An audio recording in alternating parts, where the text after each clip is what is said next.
There's a moment in football when a player stops looking like a prospect and starts looking like a problem. A problem for every team that passed on him, every analyst who wrote him off, and every front office that assumed the draft slot told the whole story. That moment might be happening right now in Cleveland. And the man who helps trigger it isn't a Browns coach, isn't a current NFL offensive coordinator, and isn't someone you'd expect to show up on a practice field for a player most people still treat like a question mark. His name is Jim Tressel, and the second he stepped onto that field to work directly with Shedeur Sanders, the entire conversation around this kid changed, whether the doubters want to admit it yet or not. What happened out there wasn't a publicity stunt. It wasn't content creation. It wasn't a carefully staged moment designed to generate buzz before the season. It was a legendary football mind choosing, on his own terms, to pour his time and expertise into a specific player. And if you understand who Jim Tressel is and how he's operated his entire career, you already know what that choice means. Because guys like Tressel don't hand out their time the way some retired coaches do, showing up for clinics and charity events and autograph sessions. When Tressel invests in a player, it's because he sees something specific, something real, something that the draft position, the narrative, and the noise haven't been able to fully capture. And that's exactly where this story gets genuinely interesting. Let's start by being clear about who Jim Tressel actually is, because if you're younger, or if you mostly follow the NFL rather than the college game, you might not fully understand the weight this man carries in football circles. Tressel built one of the most dominant programs in the history of college football at Ohio State. He didn't just win games, he built a culture, a system, a standard of play that produced NFL talent at every position for over a decade. His fingerprints are on some of the best quarterbacks and offensive players this league has seen in the last 20 years. He understands the difference between a player who looks good in an empty gym and a player who can process information at the speed this game demands when real pressure is coming from every direction. That's the lens you have to look through when you hear that Tressel showed up specifically to work with Shedeur. Because this wasn't a general visit, this wasn't a photo opportunity or a feel-good moment that a PR team cooked up. According to footage that surfaced this offseason, Tressel was on that field working the specific mechanical details that separate fifth-round questions from genuine starting answers. The kind of stuff that doesn't make for exciting highlight clips, but absolutely makes or breaks careers at this level. When a man with Tressel's credentials decides that a player is worth that kind of specific, unglamorous one-on-one investment, that's a signal. And it's a signal you don't get from a highlight reel, a combine workout, or a pre-draft projection. You get it from someone who's been in this game long enough to see through the surface. Now let's actually talk about what was on that film, because I'm not going to sit here and just sell you the vibe of it without giving you the real substance underneath. The drills being documented were focused heavily on quick ball release, getting the football out of Shedeur's hands fast, decisively, and accurately enough that you're not tracking the ball hoping it lands. You already know it's going to land exactly where it needs to before it even gets there. That's a fundamental. That's not the kind of thing that gets people excited on social media, but it's the single most important mechanical detail for any quarterback trying to play at this level consistently. If your release is slow, the window closes. If your placement is off by 6 inches, the completion rate drops. If your eyes don't move fast enough through your reads, even the perfect throw is already late. Watching the footage, though, there was something beyond just the mechanics that caught attention. The body language, the energy. Because here's the thing about elite players, you can actually see the hunger.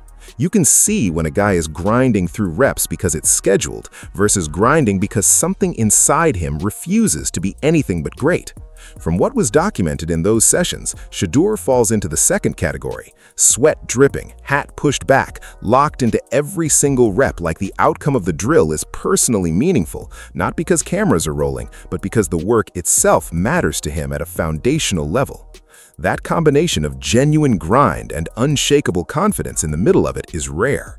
Coaches will tell you that. Scouts will tell you that. It's the kind of quality that's almost impossible to manufacture and almost impossible to teach, which makes it the most valuable non-physical trait a young quarterback can bring into this league. There's also a specific detail from those sessions worth calling out directly. A play-action fake on what looked like an inside dive concept. Basic enough setup, but the placement of the football after that fake, The decision, the launch point, the landing spot. According to the people breaking this down, it was exactly where a real starter is supposed to put it in that situation. Not good enough, not close enough, exactly right. Small detail, but small details are the entire difference between backup caliber execution and starter caliber execution at this level. Nobody gets cut for one spectacular failure. Careers get built or buried by the accumulation of small details, done right or wrong, rep after rep over the course of an entire season. Here's something that doesn't get discussed enough when people talk about Shedeur's offseason: the quiet. Last year, his training clips were everywhere. Every rep had documentation. Every throw made it onto somebody's timeline. The social media presence around his development was constant and loud and impossible to avoid if you follow football at all. This offseason, almost nothing by comparison. Fewer clips, less noise, a noticeably lower volume of training content making its way into public view. And I actually think that quiet tells you more about where he is mentally than any highlight could. When a player stops flooding the timeline with content and lets the results do the talking instead, that's usually a sign that the work has gotten more serious, not less. The attention shifted from perception to actual development. He stopped playing the game of looking like he's improving and started focusing entirely on actually improving, which are two completely different things, and most people never figure out the difference until it's too late. So when footage of these Tressel sessions did surface, it hit differently than last year's clips did, because it felt earned rather than manufactured. It felt like proof that the grind continued even when nobody was watching, even when there was no engagement to harvest from it, even when the story around him was getting louder and messier. That's the kind of discipline that tends to produce durable improvement rather than a flash in the pan. And it's the kind of discipline that people inside NFL buildings notice, even when the public doesn't. Now let's talk about the reporting, because training footage tells part of the story, but the reporting around what's actually happening inside the Browns organization tells the rest of it. James Palmer weighed in on this situation in a way that carries real weight, given how connected he's been to Cleveland throughout this entire process. And what he reported cuts through a lot of the speculation that's been floating around on social media and in comment sections. According to Palmer, the gap that everyone assumed existed between Shedeur and legitimate NFL starter level is closing fast. The specific pieces he highlighted, pocket presence, working through progressions, processing the field under pressure, these are exactly the areas that separate players who have arm talent from players who can actually run an offense against real defensive schemes. These aren't cosmetic improvements. These aren't the kind of things you can fake in a controlled drill setting. These are the deeper cognitive and mechanical adjustments that only happen when a player is genuinely bought in at every level. Palmer also addressed the accuracy question directly, which is worth sitting with because that was one of the loudest skeptical arguments coming into the league. The doubt about his accuracy never really originated from watching him throw. It originated from the draft slot, from the fifth-round tag, from the idea that if he was as accurate as the tape suggested, more teams would have valued him more highly. Palmer's framing pushed back on that entire line of thinking, arguing that the tag never told the complete story of who this player actually is. And there's a specific context point here that tends to get buried under everything else. Shedeur barely took snaps from under center in college. That's a massive mechanical and mental adjustment for any rookie to make, let alone make quickly and quietly while everyone around him is waiting for him to fail. He's reportedly making that adjustment in real time rather than using it as an excuse for inconsistency, which, according to the people watching him daily, is one of the more impressive things about how he's handling this entire situation. Let's get into what Palmer reported about the Browns' actual intentions, because this is where the story starts to get really significant. Rumors have been swirling for months about whether Cleveland would move Shedeur, trade him, release him, find some way to clear the roster situation given the Deshaun Watson contract hanging over everything. Palmer addressed it directly and clearly. The Browns have no intention of trading Shedeur Sanders. Both quarterbacks are expected to be on the roster when the season starts, and according to Palmer's reporting, both could remain on that roster for the full duration of the season. The reasoning Palmer laid out comes down to a few concrete factors. The organization views Shedeur as a player who is genuinely improving on a meaningful timeline. He's under team control for several more years, which gives the front office flexibility that you simply don't have with high-dollar veteran deals. He doesn't come with a heavy financial commitment relative to what the team is already carrying at the position. And, according to Palmer, he has not caused any issues behind the scenes inside that building. No locker room drama, no political friction, nothing that would push the front office toward making a move just to simplify the situation internally. The Browns, by this reporting, are actually enjoying watching this development play out, which is a strikingly different organizational energy than you might expect given the noise around the entire quarterback situation in Cleveland. That detail matters more than people are giving it credit for. Organizations that enjoy watching a player develop are organizations that find reasons to keep that player around. Organizations that are frustrated or unsure tend to start looking for exits. Everything Palmer described about how the Browns are internally experiencing Shedeur's progress sounds like the former rather than the latter. Now, we have to talk about the financial reality of this situation, because when you actually lay the numbers side by side, the contrast becomes almost impossible to ignore. Deshaun Watson signed one of the richest contracts in the history of the NFL. That's not an opinion or a hot take or a media narrative. That's just the documented terms of the deal itself. And what has that investment produced for Cleveland based on everything that's played out since the signing? Injuries, inconsistency, a locker room that in some corners, according to reporting that's come out over the last couple of years, has still been waiting to see the version of Watson that was supposed to justify that level of commitment. Meanwhile, Shedeur is out here doing the quiet, unglamorous work, reputation-building work that tends to actually produce results in this league. Reportedly improving on a weekly basis, working with Jim Tressel on fundamentals most rookies spend 2 or 3 years trying to figure out, costing the organization a fraction of what Watson's contract represents in terms of both salary and cap space, and not creating any of the internal friction that tends to follow massive contracts and expectations that haven't been met. Now, I want to be exact about what's fact and what's developing narrative here. The contract numbers are documented public record, the injury history is documented. The claim that Shedeur is outperforming Watson at this stage of the offseason is more of a developing storyline than a settled conclusion, because we haven't seen live regular season snaps from either guy yet this year, and you can't fully judge a quarterback off practice footage alone. But the financial gap is real, and it's exactly the kind of gap that shapes how front offices think about the future, even when they're not ready to say it publicly yet. Because no organization wants to sit in a situation where a player making rookie-scale money is delivering more consistent results than a franchise cornerstone deal, and then pretend the math doesn't eventually matter. Let's bring in another voice here. Someone who actually played at this level and has a specific read on what's happening with Shedeur's development. According to analysis coming from a former player breaking this situation down, Shedeur is making genuinely better decisions in the pocket than he was before. Not just faster decisions, better ones. He's showing a stronger grasp of the entire offensive system rather than just his piece of it, which is exactly what coaches want to see from a young quarterback moving from raw talent to actual command of an offense. And he appears locked into the work at a level that goes deeper than surface preparation.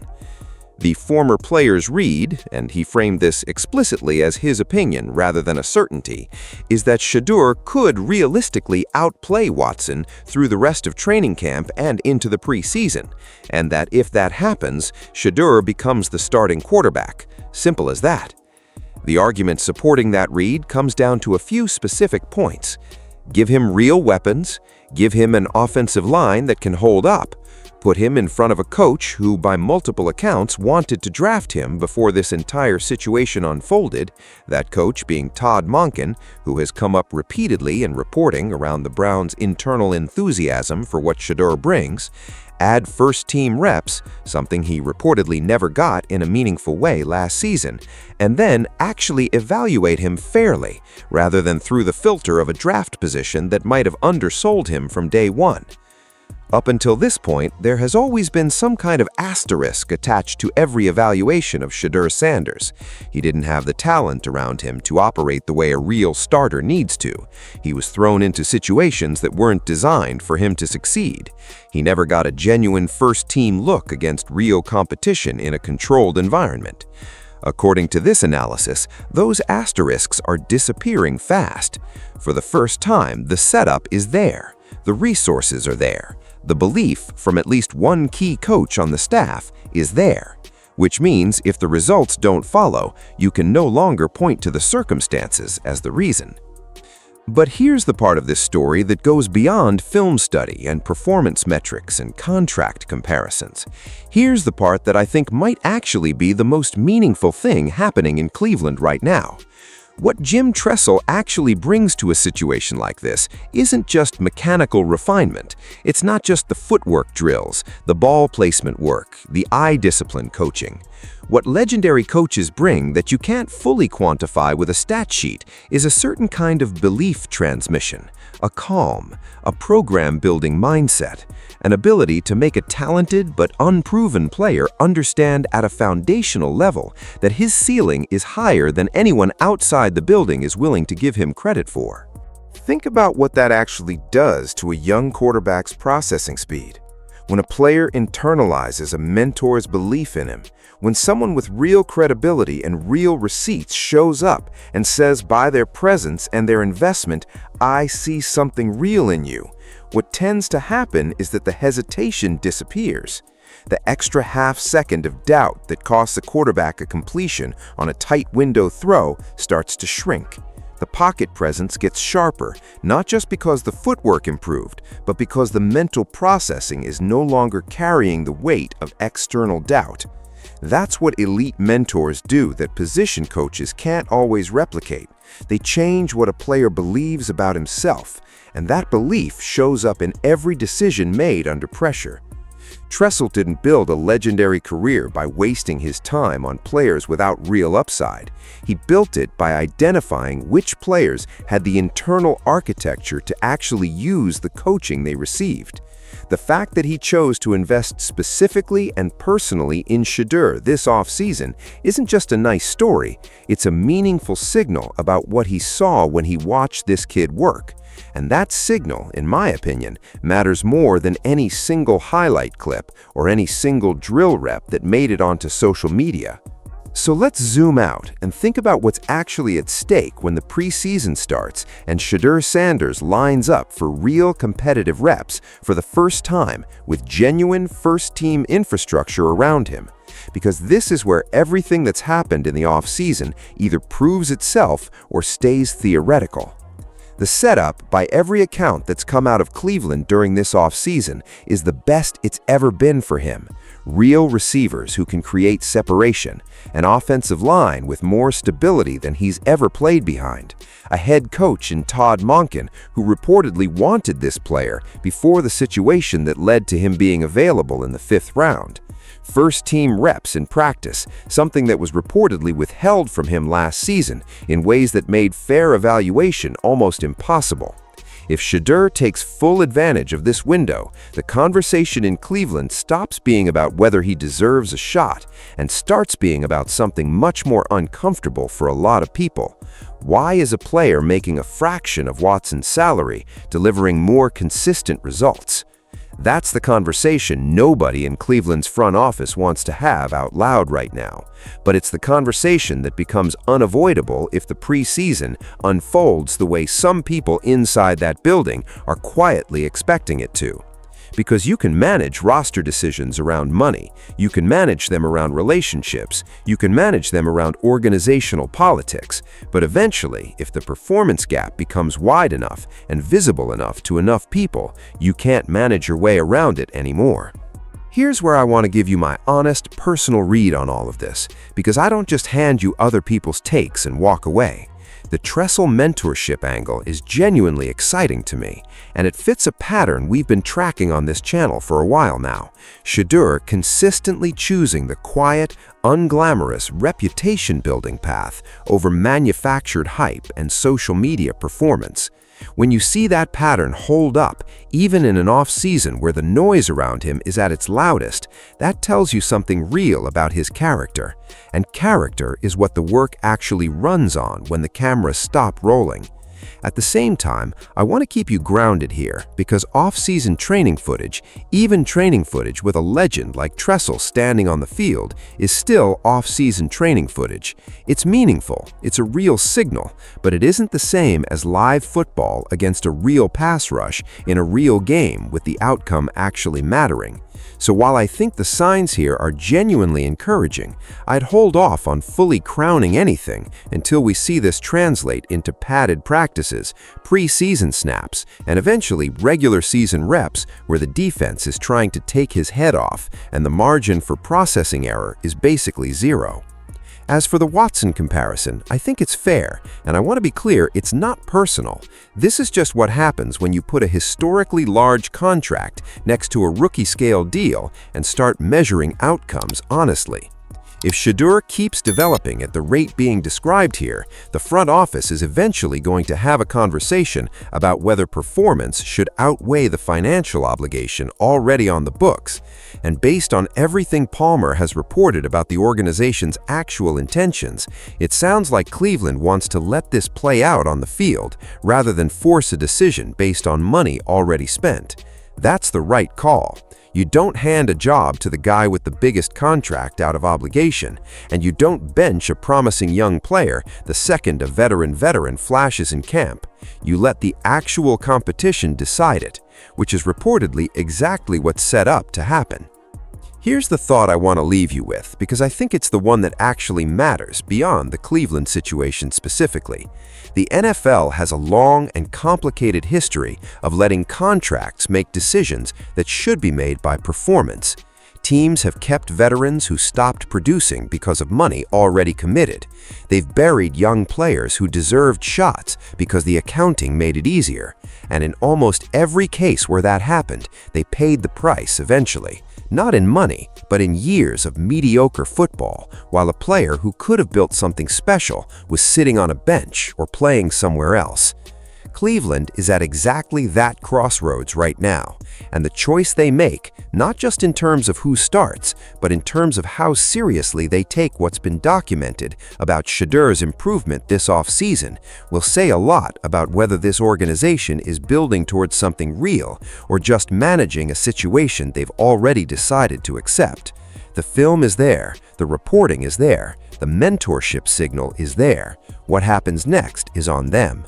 And honestly, based on everything that's come out of Cleveland this summer, it sounds like they might actually be ready to get it right. That's the full breakdown. If you made it to the end of this one, you already know this channel doesn't do surface-level takes. We go where the story actually goes.